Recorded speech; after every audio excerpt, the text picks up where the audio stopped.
My family invited 67 people to Thanksgiving. 67. I counted every single name on that guest list twice, my hands shaking as I held the crumpled paper I'd found in my mother's purse. Cousins I hadn't seen in years, family friends from 3 states away. Even my ex-husband's new girlfriend somehow made the cut. But my name? Nowhere to be found.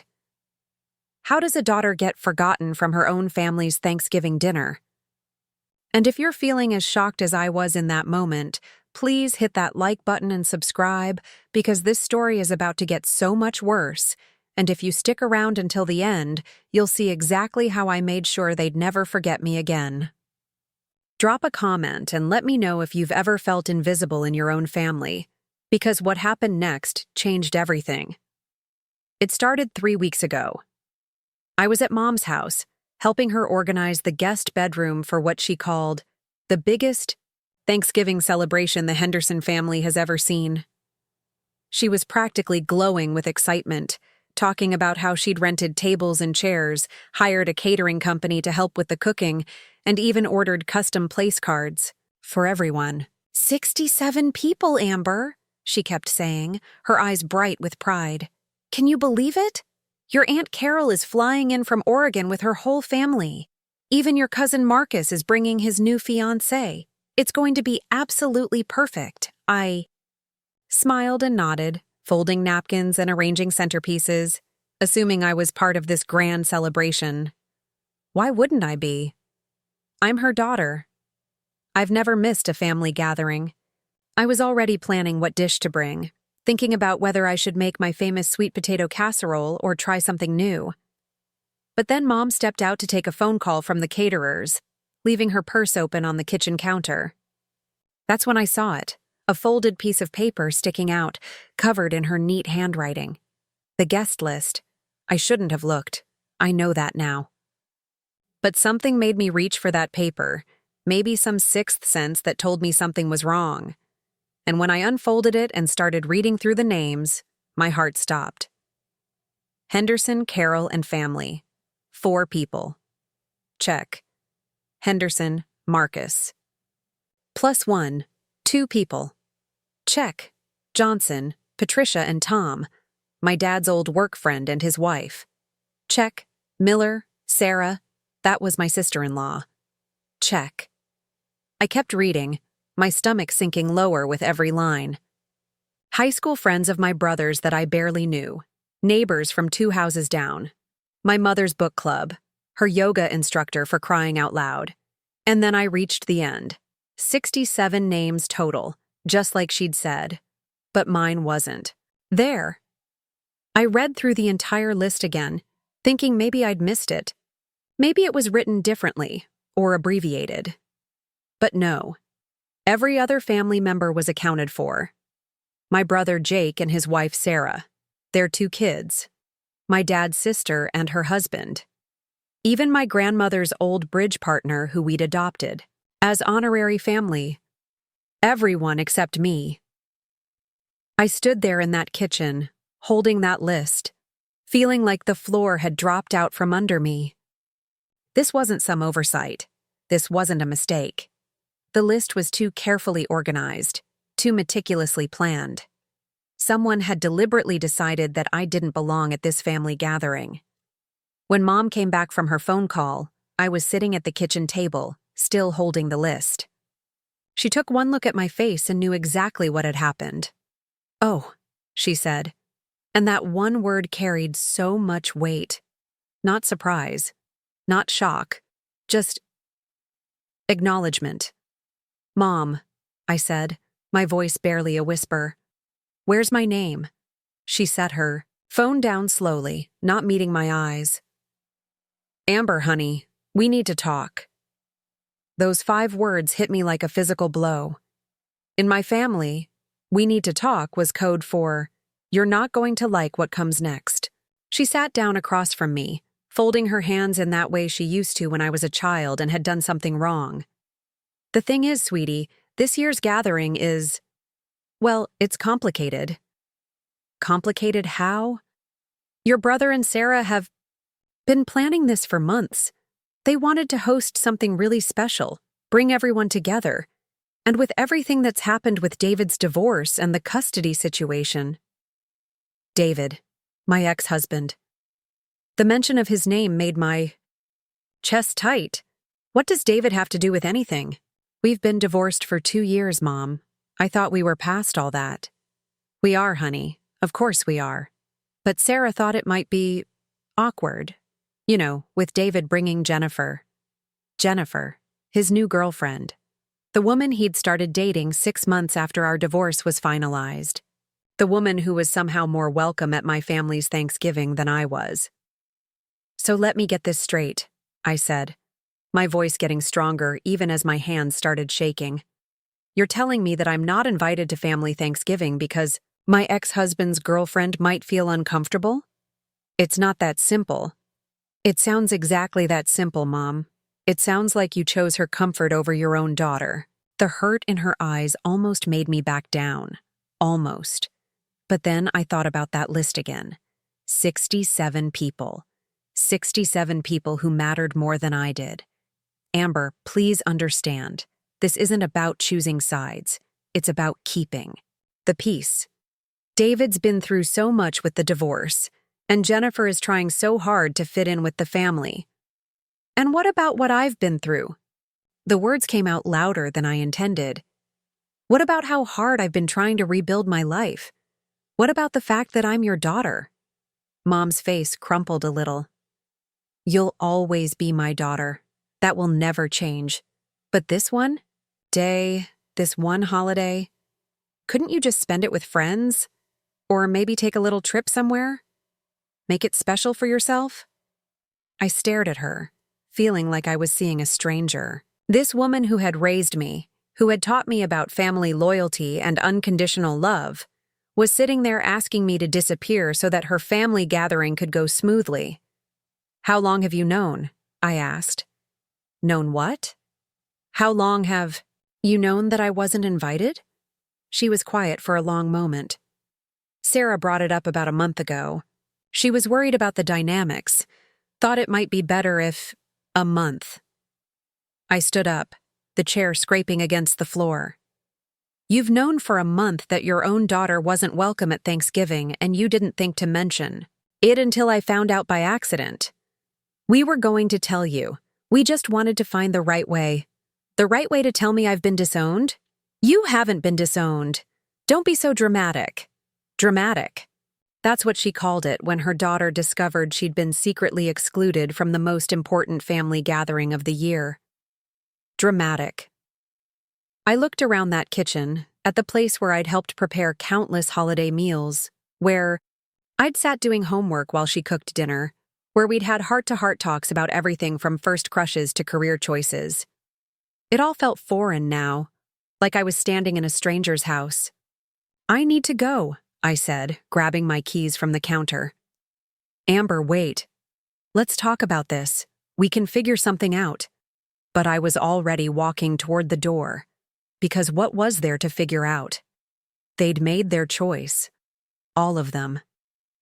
Jake and Sarah, who had planned this whole thing. Mom and Dad, who had gone along with it. The entire extended family who would gather around that table, eating and laughing and being grateful for each other, while I sat alone somewhere else. Drove home in a haze, my mind spinning with everything I'd just learned. When I pulled into my driveway, I sat in the car for 20 minutes, staring at my house. The house David and I had bought together, the house I'd fought to keep in the divorce, the house that now felt too big and too quiet. That night, I called my best friend Maria. They did what? She said when I finished explaining. Are you serious? They invited 67 people and somehow forgot their own daughter? Apparently I wasn't forgotten. I was deliberately excluded. Because of David's new girlfriend? That's insane, Amber. You're the one who belongs at that table, not some random woman he started dating. Try telling my family that. There was a pause, and then Maria said something that would end up changing everything. You know what? Maybe it's time they learned what Thanksgiving is really about. Maybe it's time they remembered what it feels like to be grateful for family while they still have it. At the time, I thought she was just being supportive.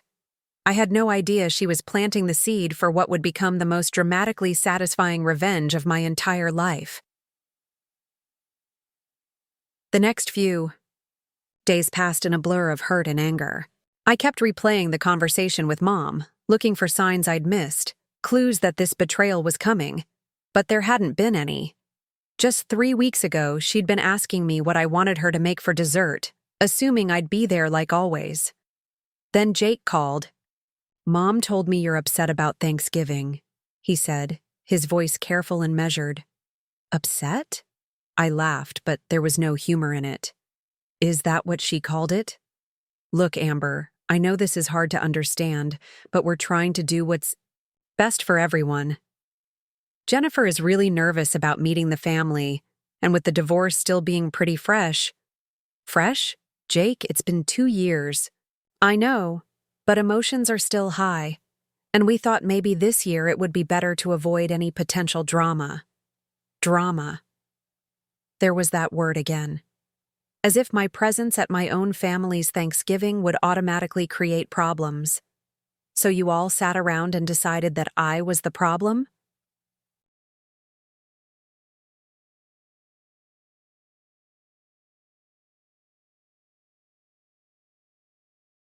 "It's not about you being a problem. It's about making sure everyone can enjoy the holiday without any tension." "And what about my enjoyment? What about my holiday?" Silence.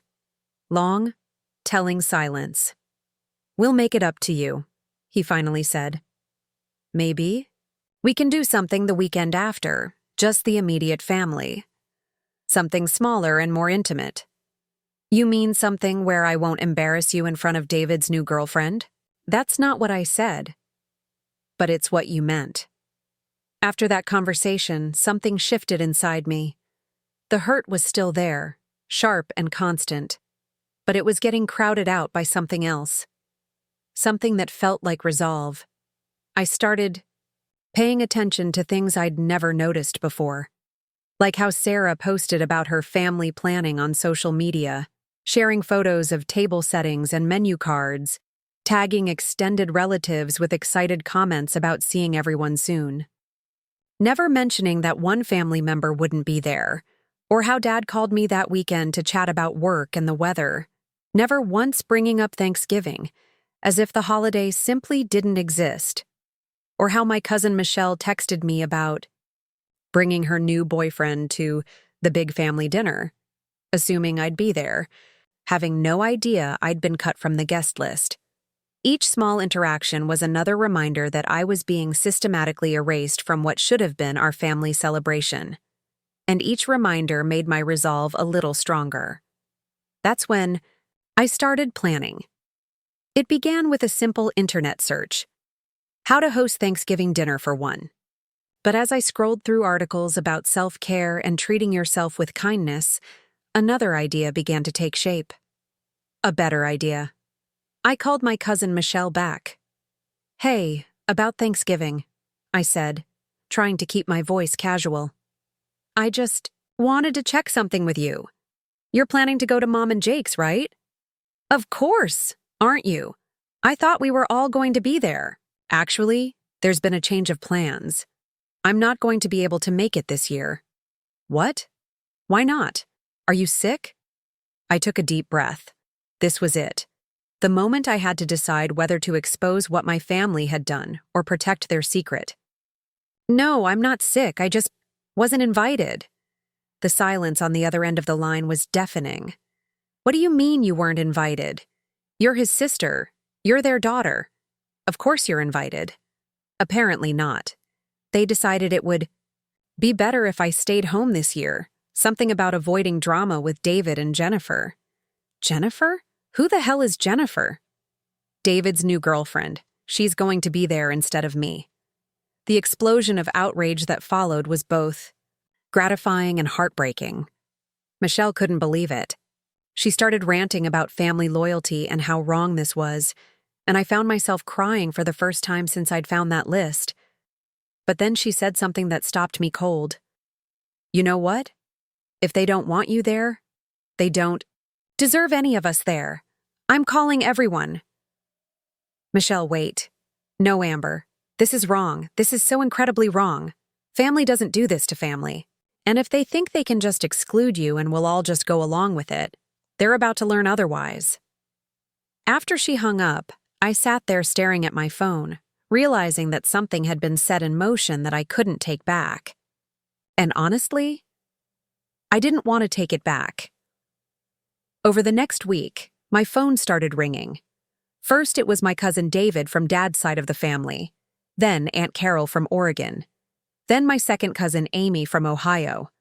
One by one, the extended family members who had been so excited about this big gathering were calling to tell me they wouldn't be attending. If Amber's not welcome, then neither are we, Aunt Carol said firmly. I don't know what's gotten into your mother's head, but this isn't how we treat family. I've already canceled my plane tickets, Cousin David informed me. My kids were looking forward to seeing their cousin Amber. And if she's not going to be there, we'll just have our own celebration at home. Each phone call was like a small victory, but also like another crack in my heart. These people, my extended family, were choosing me over my immediate family. They were proving that blood really was thicker than water, even when my own parents and brother seemed to have forgotten that lesson. By the end of the week, the guest list had gone from 67 people to 12. Mom called me on a Tuesday evening, her voice tight with panic. Amber, we need to talk. People are dropping out of Thanksgiving. Lots of people. And they're all saying it's because you're not invited.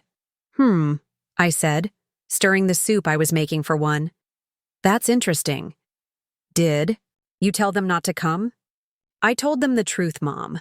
When they asked why I wouldn't be there, I explained that I wasn't invited because it might make David's girlfriend uncomfortable. You're making this sound worse than it is. Am I? Because from where I'm sitting, it sounds exactly as bad as it is. Amber, please. This is getting out of hand. Can't we find a compromise? Maybe you could come for dessert or what? I could hide in the kitchen while everyone else enjoys dinner? I could sneak in through the back door so Jennifer doesn't have to see me? That's not what I meant. Then what did you mean, Mom? Because right now, it sounds like you're more worried about your party being ruined than about the fact that you hurt your daughter. She was quiet for a long time. When she spoke again, her voice was small. I never meant to hurt you. But you did. You all did. And now you're dealing with the consequences. So, what do you want? Do you want us to uninvite David and Jennifer? The question hung in the air between us.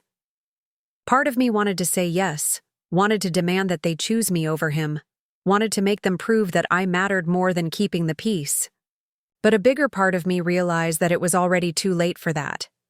I don't want you to uninvite anyone, Mom. I want you to understand that actions have consequences. You chose to exclude me, and now other people are choosing not to participate in something I'm not part of. That's not my fault. That's just how family works. But what about Thanksgiving? What about bringing everyone together? You should have thought about that before you decided I didn't belong there. After I hung up, I felt something I hadn't expected. Peace.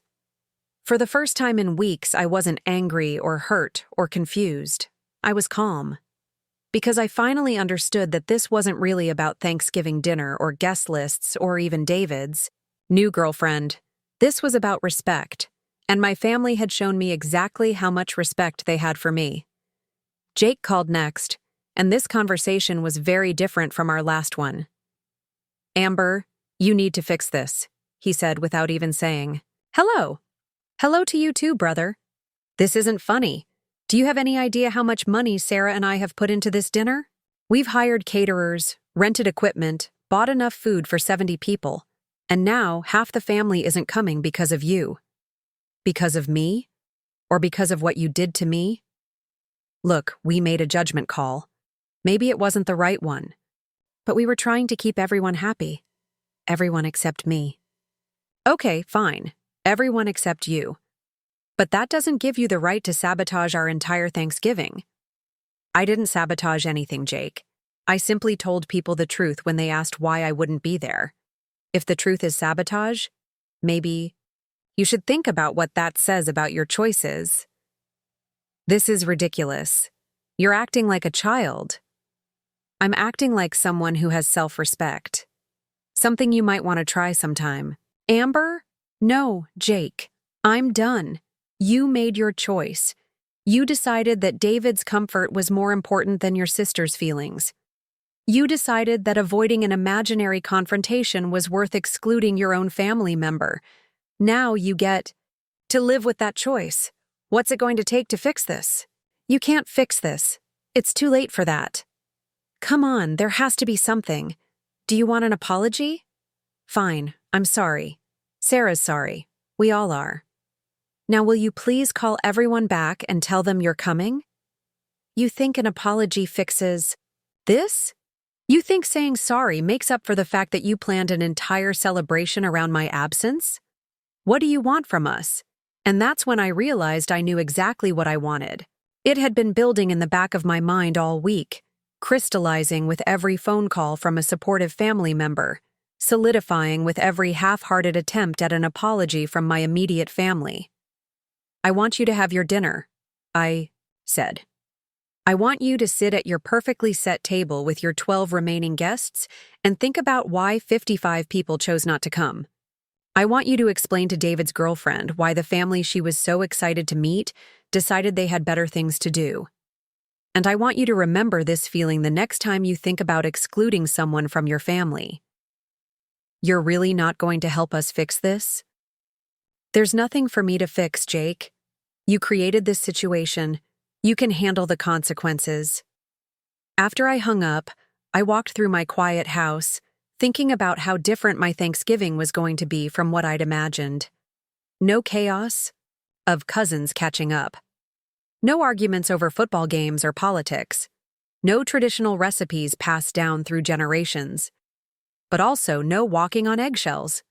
No pretending to be okay with being treated as less important than a woman I'd never met. No swallowing my pride to keep everyone else comfortable. And then my phone rang again. It was Aunt Carol. Amber, honey, I've been thinking. What are you doing for Thanksgiving? Probably just staying home, making something simple, maybe watching movies. No, that's not right. Family shouldn't be alone on Thanksgiving. Why don't you come to Oregon? I'm making dinner for all of us who aren't going to your mother's circus. Amy's driving up from California, and Michelle is flying out. We decided, if they don't want a real family gathering, we'll have our own. I felt tears starting again, but these were different tears. These were tears of relief. Are you sure? I don't want to impose. Impose? Amber, your family. Real family doesn't impose. Real family shows up for each other, something your mother seems to have forgotten. As I hung up the phone, I realized that Mom had been right about one thing. This was going to be the biggest Thanksgiving the Henderson family had ever seen. She just hadn't realized it would be split in two, and she definitely hadn't realized that when all the dust settled, she'd be looking around her perfect table with her 12 remaining guests and her careful place cards, wondering how she'd managed to lose more than half her family in the name of keeping the peace. But that was just the beginning. Because what happened next, what I discovered about why I'd really been excluded, was going to turn this whole situation upside down. And when the truth finally came out, even I couldn't have predicted how this family drama was about to explode.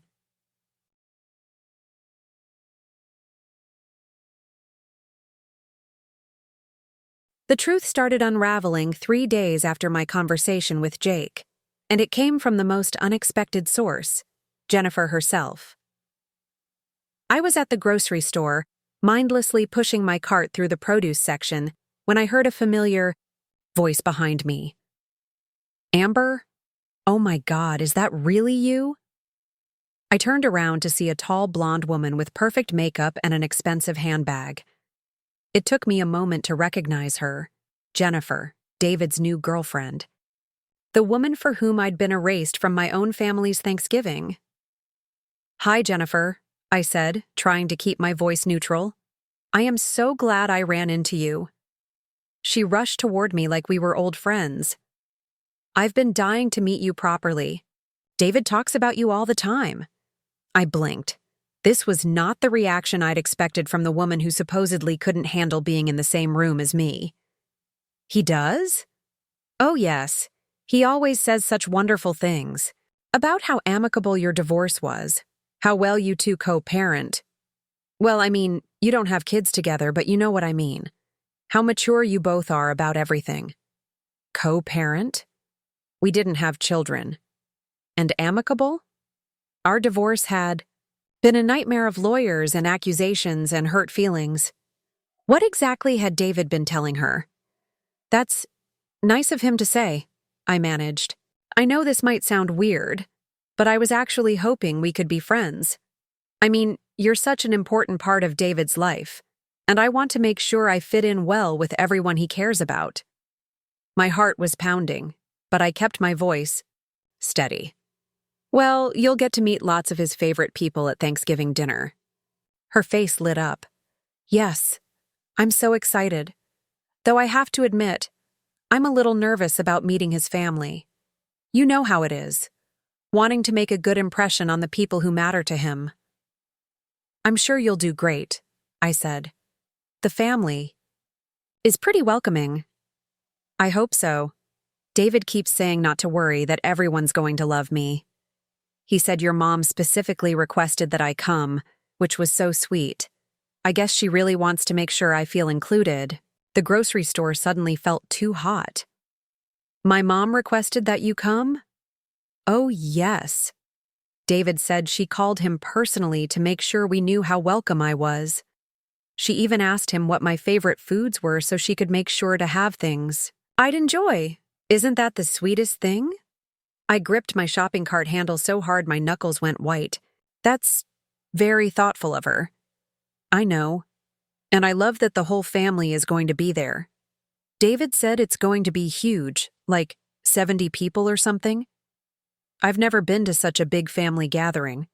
My family is tiny, so this is going to be incredible." "It sounds like it's going to be quite an event," I said, my voice sounding strange to my own ears. "David said the only person who might not make it is his ex-wife, but he wasn't sure. Do you know if she's planning to come?" I stared at her. This sweet, genuinely kind woman had no idea that I was David's ex-wife. No idea that she was talking to the person who'd been excluded so she could feel comfortable. No idea that she was the reason I was spending Thanksgiving alone. "I think," I said carefully, "that she probably has other plans." "Oh, that's too bad. David always speaks so highly of her. I was really looking forward to meeting her. He says she's amazing." After she walked away, I stood there in the middle of the produce section, my mind reeling. Jennifer had no idea who I was. She thought I was just some family friend or distant relative, which meant that everything my family had told me about her being uncomfortable, about avoiding drama, about protecting her feelings, was complete lies. I abandoned my grocery cart and drove straight to David's apartment. "Amber?" He looked genuinely surprised to see me standing at his door. "Is everything okay?" "I just had an interesting conversation with Jennifer." His face went pale. "Oh, okay, come in." I followed him into the living room where we'd had so many conversations during our marriage, where we'd planned our future together before it all fell apart, where we'd signed our divorce papers 2 years ago. "She seems lovely," I said, sitting down on the couch that used to be ours. "She is. She's really wonderful. She told me something interesting, David. She said that my mother personally called you to invite her to Thanksgiving, that she specifically requested Jennifer's presence." David's face was getting whiter by the minute. "She also said that you told her I might not be there, but you weren't sure, as if it was my choice." "Amber, she has no idea who I am, does she?" "She doesn't know I'm your ex-wife." The silence stretched between us. "David, answer me. Does Jennifer know that I'm the ex-wife you speak so highly of? It's complicated. No, it's not. It's a yes or no question. He ran his hands through his hair, a gesture I remembered from every difficult conversation we'd ever had. She knows I was married before. She knows my ex-wife's name is Amber. But we've never... The topic of you being part of the family gatherings never came up. Because you told her I probably wouldn't be there. I told her you usually spend holidays with friends or travel. I didn't want to make things awkward. So you lied to her. I protected her from unnecessary complications. I laughed, but it came out bitter. Unnecessary complications. Is that what I am now? That's not what I meant. Then what did you mean? Because here's what I'm piecing together, David. You started dating Jennifer and wanted to bring her to family gatherings. But instead of being honest with her about the fact that your ex-wife is part of the family, you decided it would be easier to just erase me. It wasn't like that. Then how was it? Did you ask my family to exclude me? Did you tell them it would be awkward if I was there? The way his face changed told me everything I needed to know. You did. You actually asked them to uninvite me from my own family's Thanksgiving. I asked if there was a way to avoid potential awkwardness. I suggested that maybe you might be happier somewhere else. And they just went along with it, just like that? They understood that it was a delicate situation. A delicate situation. I stood up, pacing to the window that looked out on the parking lot where I'd loaded my belongings into a moving truck after our divorce. Let me ask you something, David. In all the time you've been with Jennifer, have you ever told her that I'm actually a good person? That our divorce was mutual? That we don't hate each other? Of course. Then why would it be awkward for us to be in the same room? He didn't answer. Unless you've been telling her something different. Unless you've been painting our marriage and divorce in a way that makes me look like the villain. Amber, that's not... What did you tell her, David? What did you say about me that made my own family think it was reasonable to choose your girlfriend's comfort over their daughter's feelings? The truth, when it finally came out, was worse than I'd imagined. David had been telling Jennifer that our divorce was bitter and contentious, that I'd been difficult during the proceedings, that I'd made things complicated for him afterward. He'd painted a picture of an ex-wife who couldn't let go, who made family gatherings tense and uncomfortable. None of it was true. Our divorce had been sad but civil. We'd split our assets fairly and gone our separate ways without drama. I'd never made things difficult for him. I'd never caused problems at family gatherings, but Jennifer believed I was some kind of vindictive ex-wife who couldn't be trusted around her new relationship.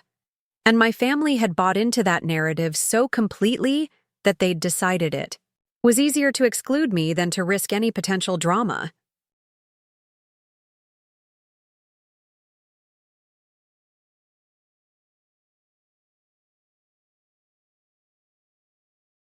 So you turned my own family against me, I said when he finished explaining. You made them think I was the problem. I never meant for it to go this far. I just wanted Jennifer to feel comfortable by making me the villain in a story that never happened. I'm sorry, Amber. I really am. I never wanted you to get hurt. But I did get hurt. I got excluded from my own family because you needed a convenient scapegoat for your relationship insecurities. I left David's apartment with my head spinning. The betrayal from my family had been devastating, but this was something else entirely. This was calculated. This was intentional. This was David systematically destroying my reputation with my own family to make his new relationship easier, and it had worked. Until now. I called Mom as soon as I got home. We need to talk, I said. All of us. Tonight. Amber, if this is about Thanksgiving, this is about the lies you've been told about me, and the fact that you believed them without ever asking for my side of the story. 3 hours later, I was sitting in my parents' living room with Mom, Dad, Jake, and Sarah. The same room where we'd opened Christmas presents as kids, where we'd gathered for family meetings about everything from vacation planning to college decisions. I want to know exactly what David told you about our divorce, I said without preamble. They exchanged glances, the kind of glances that told me they'd already discussed this before I arrived. Amber, Dad said carefully, we don't want to get into the middle of your personal business. You already got into the middle of it when you excluded me from Thanksgiving based on his version of events. So I'm asking again, what did he tell you? Sarah spoke first. He said that the divorce was really hard on him, that you'd been resistant to the idea of him moving on. Resistant how? That you'd made comments about him dating again, that you'd been upset when he started seeing Jennifer. What kind of comments? Jake jumped in. He said you'd told him that bringing girlfriends to family events was inappropriate, that it was too soon and it would be weird for everyone. I felt like I was living in an alternate reality. And you believed that? Without asking me if any of it was true? Well, Mom said hesitantly, you did seem pretty upset after the divorce, and you have been single for the whole 2 years since. So because I haven't started dating again, you assumed I was bitter and vindictive? We just thought maybe seeing David with someone new might be painful for you, Dad said. We were trying to be considerate. Considerate of who? Because it certainly wasn't considerate of me. Amber, Sarah said, we honestly thought we were doing the right thing. David seemed so worried about how you'd react to Jennifer being there. He said you'd mentioned that family gatherings should be for family only, not new girlfriends. When did I supposedly say that? He said it was at Easter dinner. That you'd made a comment about how family holidays were getting too crowded with plus ones. I stared at her. Sarah, I wasn't at Easter dinner. I was in Hawaii for my friend's wedding. Remember? You saw my photos on Instagram? The room went very quiet, but David said. Sarah trailed off, looking confused. David said what, exactly? He said you'd been there, that you'd seemed uncomfortable when he mentioned possibly bringing Jennifer to future gatherings. How could I have seemed uncomfortable about something that was discussed at a dinner I didn't attend? The silence that followed was deafening. I could see the realization dawning on their faces, the slow, horrible understanding that they'd been manipulated. Oh my God, Mom whispered. Amber, we had no idea. That he was lying? That he was making up stories about me to justify keeping me away from his new girlfriend? We would never have, if we'd known. Dad's voice trailed off. But you didn't ask me. In a month of planning this exclusion, it never occurred to any of you to get my side of the story. You just took his word for it and decided I was the problem. Jake was staring at his hands. We thought we were protecting everyone. You were protecting David's lies, and in the process, you destroyed your relationship with me. What can we do? Mom asked, tears starting to flow. How do we fix this? I don't know if you can, because this isn't just about Thanksgiving anymore. This is about the fact that my own family was willing to believe the worst about me without even asking if it was true. But now we know. Now you know because I forced you to confront it. If I hadn't run into Jennifer at the grocery store, if I hadn't pressed David for the truth, you would have gone through with your plan. You would have had your perfect dinner without me, and I would have spent Thanksgiving alone thinking my family didn't want me. Sarah was crying now too. Amber, please. We made a terrible mistake, but we can fix this. We can call everyone back, explain what happened, and say what? That you excluded me based on lies, but now that you've been caught, I'm welcome again? We'll tell them the truth. We'll tell them that David misled us. The truth is that you chose to believe him over me. The truth is that when it came down to protecting someone's feelings, you decided mine didn't matter. I stood up, looking around at my family, really looking at them. These people who had raised me, who I'd thought would always have my back, who I'd trusted with my whole heart. The extended family is expecting me in Oregon for Thanksgiving, I said. Aunt Carol, Cousin Michelle, Amy, David from Dad's side, they've all planned their own gathering. A gathering for the family members, who believe that blood means something. You're really going to Oregon? Mom asked. I'm really going to Oregon. And I'm going to have a wonderful Thanksgiving with people who actually want me there. What about us? Jake asked. What about our Thanksgiving? I looked at him, my brother, who had planned an entire celebration around my absence, and felt something cold settle in my chest.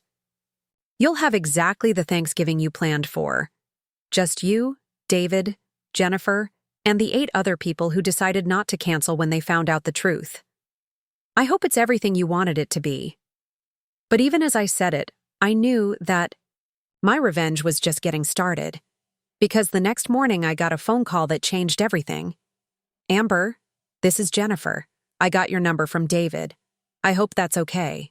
I almost dropped my phone. Hi, Jennifer. Is everything all right? I was hoping we could meet for coffee.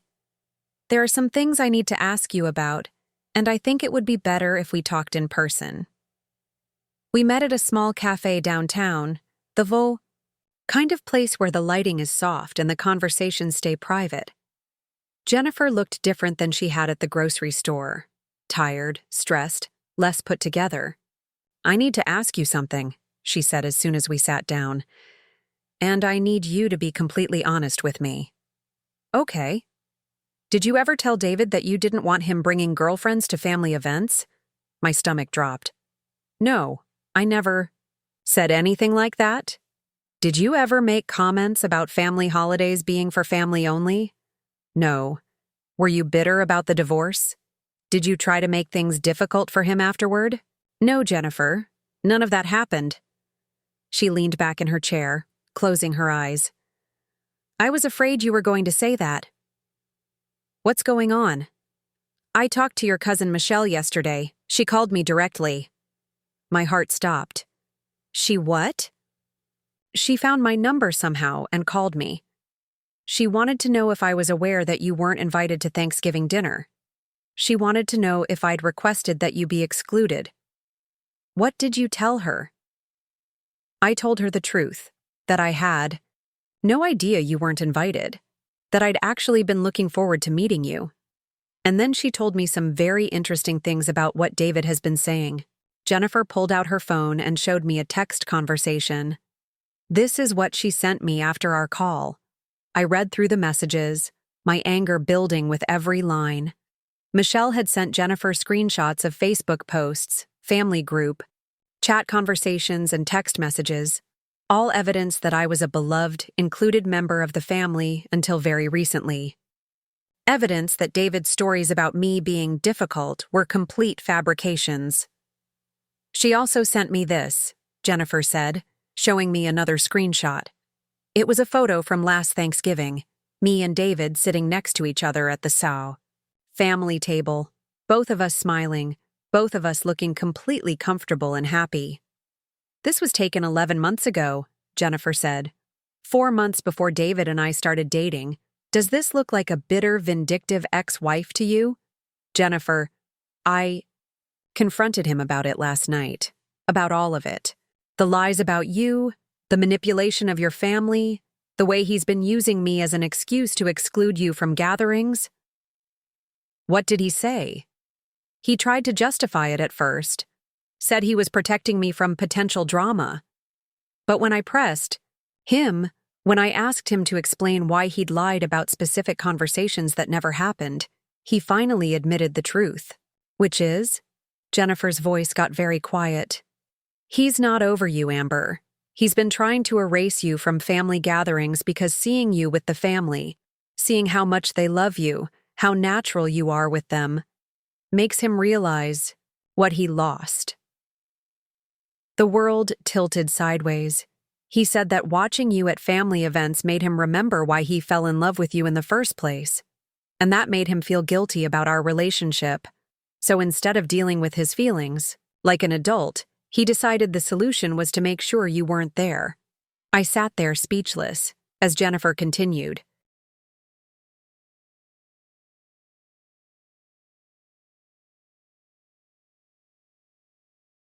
He's been sabotaging your relationships with your family to protect his own emotional comfort.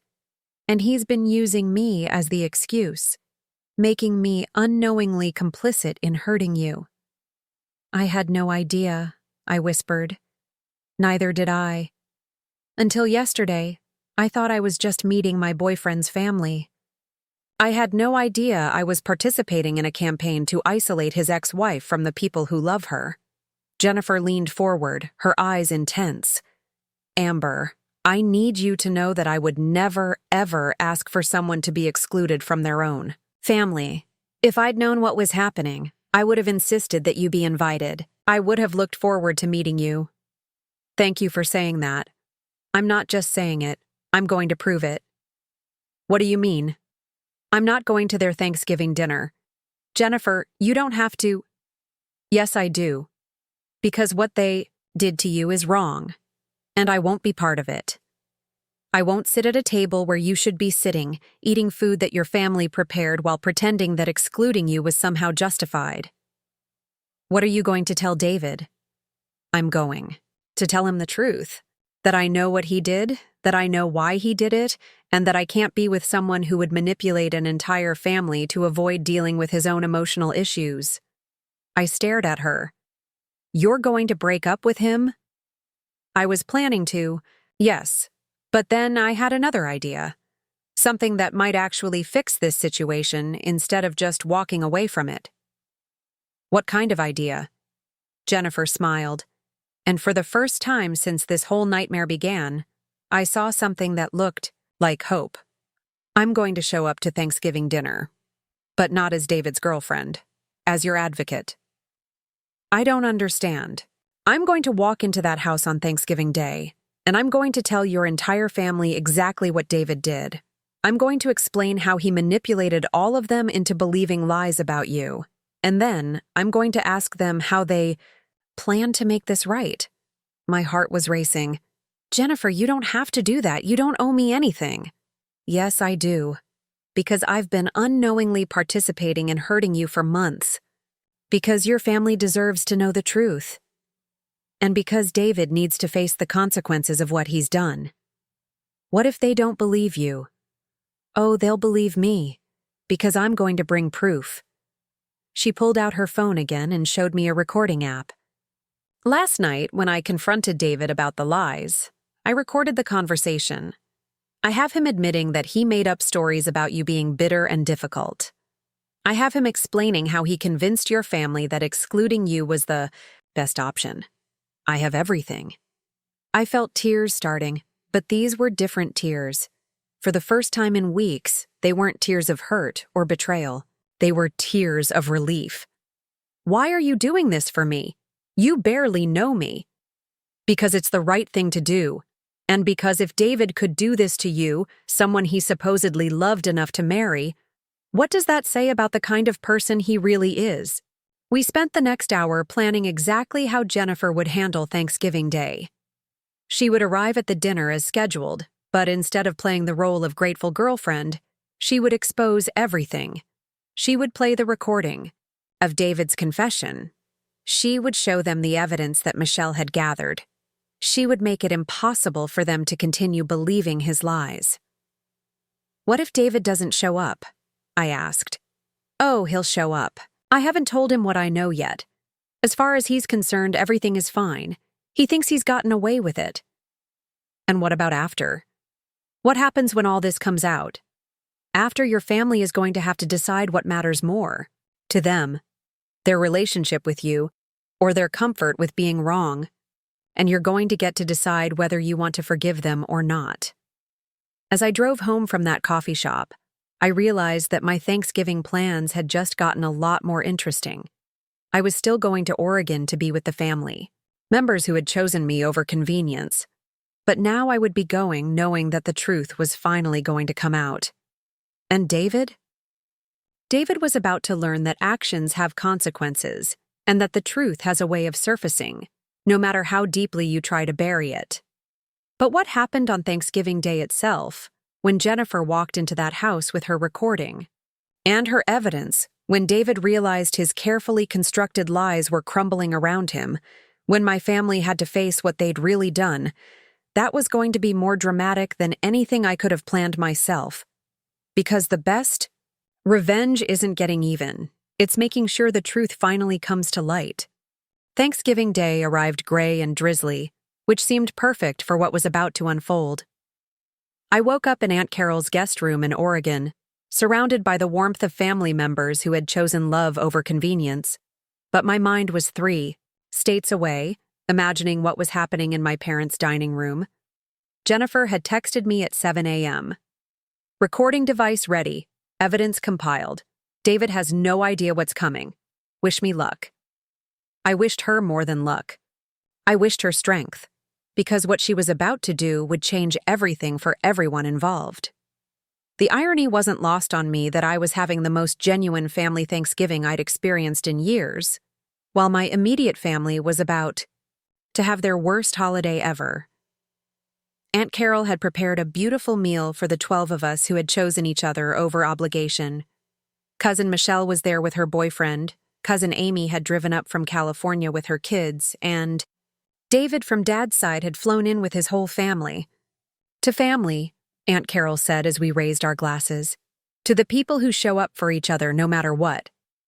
To Amber, Michelle added, for reminding us what loyalty really means. As we clinked glasses, my phone buzzed. A text from Jennifer. I'm walking in now. My heart started racing even though I was 1,000 miles away. Everything okay, honey? Aunt Carol asked, noticing my expression. Actually, I said, setting down my glass, I think everything is about to be very okay. 3 hours later, my phone started ringing. First it was Sarah, then Jake, then Mom, then Dad.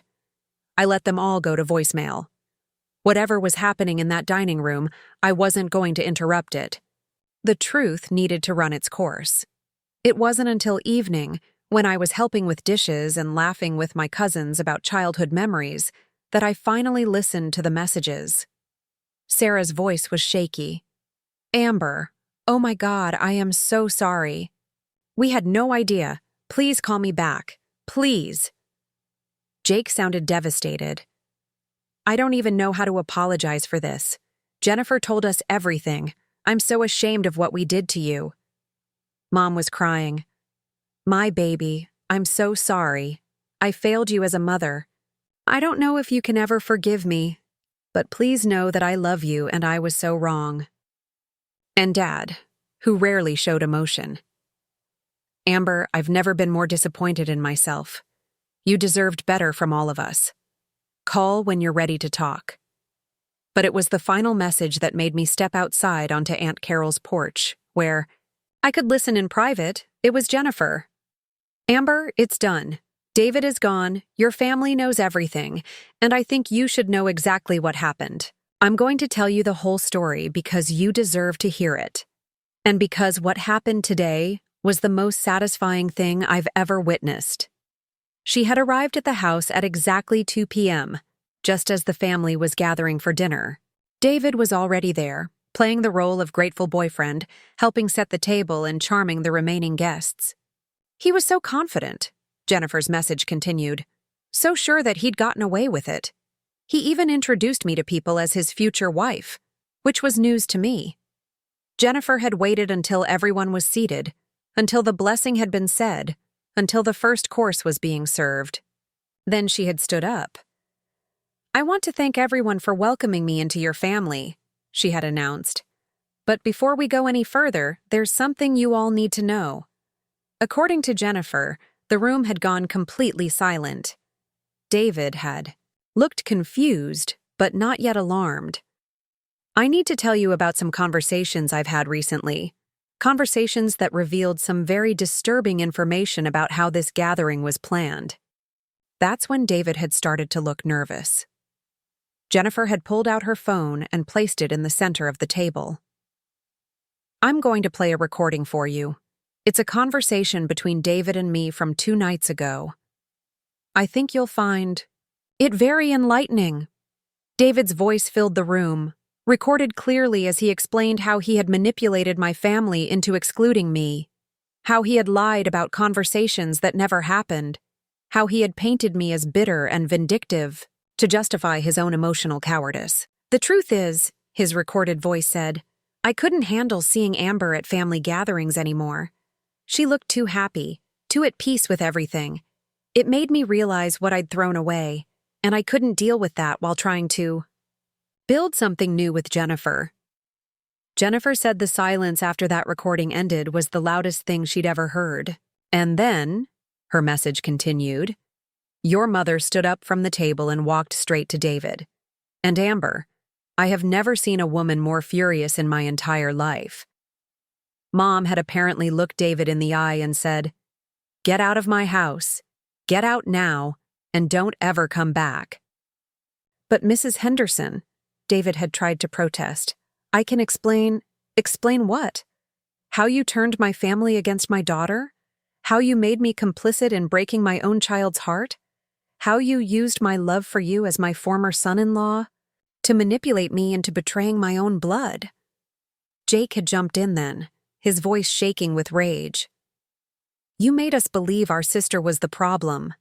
You made us think we were protecting everyone by hurting her. Sarah had been crying, apologizing to Jennifer, begging her to understand that they never would have done this if they'd known the truth. But it was Dad's reaction that surprised everyone the most. David, he had said, his voice deadly calm, you have 5 minutes to get out of this house before I call the police and have you removed for trespassing. Sir, please let me explain. 4 minutes and 30 seconds. David had left without another word, according to Jennifer.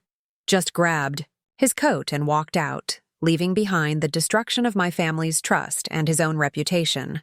After he left, Jennifer continued in her message, your family spent the next 2 hours talking about you, sharing memories, talking about how much they love you, trying to figure out how to make this right.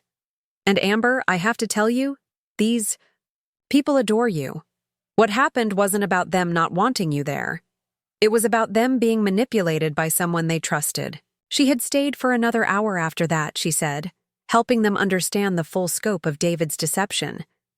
She had shown them the evidence Michelle had compiled. She had explained how David had been lying to her too, making her unknowingly complicit in his manipulation. Your mother asked me to give you a message, Jennifer's voicemail continued. She said to tell you that she would rather have Thanksgiving dinner alone for the rest of her life than spend another holiday without her daughter. She said she's sorry isn't enough, but it's all she has right now. I sat on that porch in Oregon, listening to Jennifer describe how my family had crumbled and rebuilt in the span of a single afternoon. How David's lies had been exposed not by my anger or my hurt, but by his own greed and carelessness. The final part of Jennifer's message made me smile through my tears. Oh, and Amber. I told them exactly where you were spending Thanksgiving, with the family members who never doubted your worth.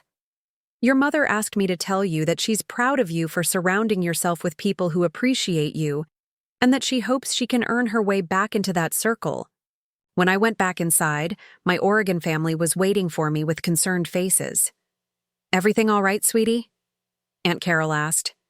Everything is perfect, I said, and I meant it. The phone calls from my immediate family continued for the next week. Long, tearful conversations where they tried to process how completely they'd been manipulated. Mom cried through 3 separate phone calls, begging for forgiveness and promising that nothing like this would ever happen again. Jake and Sarah invited me to dinner every night for a week straight, desperate to prove that they valued me. Dad, who had always been a man of few words, wrote me a letter, an actual handwritten letter, explaining how ashamed he was of his failure to protect me from David's manipulation. But the conversation that meant the most came from an unexpected source. 2 weeks after Thanksgiving, my doorbell rang. I opened it to find Jennifer standing there with a bottle of wine and a nervous smile. I hope it's okay that I just showed up, she said. I wanted to return something to you. She handed me a small wrapped box. Inside was a silver bracelet. One I recognized immediately. "David gave me this for my birthday last month," she said. "But I found out yesterday that it used to be yours. He had it engraved with his initials, but you can still see where your original engraving was underneath." I turned the bracelet over. There, barely visible beneath David's initials, was the engraving from our 5th wedding anniversary. "Forever, D&A." "He gave you my bracelet?" "Apparently he kept a lot of your things after the divorce. Things he told me he'd bought for me, but that actually belonged to you. I wanted to return everything." She pulled a larger bag from her car, filled with items I thought I'd lost in the divorce. My grandmother's earrings, a scarf I'd loved that had mysteriously disappeared, a photo album from our honeymoon that I'd assumed he'd thrown away. "Jennifer, I don't know what to say." "You don't have to say anything. But I wanted you to know that I ended things with David that night after Thanksgiving. Not just because of what he did to you, but because of what it revealed about who he really is. We spent that evening talking, really talking, about marriage and divorce and family and betrayal, about how people can surprise you, both in terrible ways and wonderful ones, about forgiveness and boundaries and self-respect. "Can I ask you something?" Jennifer said as she was getting ready to leave. "Of course. Do you think you'll forgive them? Your family?" I thought about it for a long moment. I think I already have, but forgiveness doesn't mean forgetting. And it doesn't mean going back to the way things were? What do you mean? I mean that my relationship with my family is going to be different now. I'm not going to be the accommodating daughter who goes along with everything to keep the peace. I'm not going to pretend that what happened was okay just because it's easier than staying angry. Good for you. And I'm going to make sure that the family members who stood by me, the ones who canceled their plans and chose loyalty over convenience, know how much that meant to me. 3 months later, I hosted my own family gathering. Not for Thanksgiving. That holiday would always carry complicated emotions now. But for New Year's Day, I invited everyone who had supported me through the crisis. Aunt Carol flew in from Oregon. Michelle and Amy came with their families. The cousins from Dad's side made the trip. And yes, I invited my immediate family too. Mom, Dad, Jake, and Sarah. Because forgiveness doesn't mean you have to keep people out of your life. It means you get to decide the terms of their place in it. They came, humbled and grateful, and careful in a way they'd never been before. They brought flowers and apologies and a new understanding of what it meant to value family relationships. David was not invited. He had moved to another state shortly after Jennifer broke up with him, probably because he couldn't face the family who now knew exactly who he really was. But the most meaningful moment of that New Year's gathering came when Jennifer knocked on my door, carrying a homemade pie and wearing a nervous smile. "I wasn't sure if the invitation was serious," she said. "It was completely serious. You're the reason my family knows the truth. You're the reason I got my life back. I was hoping we could be friends, real friends, not just connected by circumstance. And we were." Jennifer became one of my closest friends, bound together by the shared experience of discovering who David really was and choosing truth over comfort. As for my family, we rebuilt our relationships slowly and carefully. Trust, once broken, doesn't heal overnight, but it can heal, with effort and honesty and a commitment to doing better. Mom never planned another family gathering without calling me first to discuss the guest list. Jake and Sarah made sure I felt welcome at every holiday, every birthday, party, every casual get-together. Dad started checking in with me regularly, as if he was afraid I might disappear if he didn't stay connected. And me? I learned that standing up for yourself doesn't make you difficult or dramatic or bitter. It makes you strong. It makes you someone who can't be easily dismissed or manipulated or erased. Sometimes I think about that original guest list, those 67 names that somehow didn't include mine. I think about how different that Thanksgiving would have been if I'd just accepted my exclusion quietly. David would have gotten away with his manipulation. My family would have continued believing his lies, and I would have spent the holiday alone, thinking I deserved it.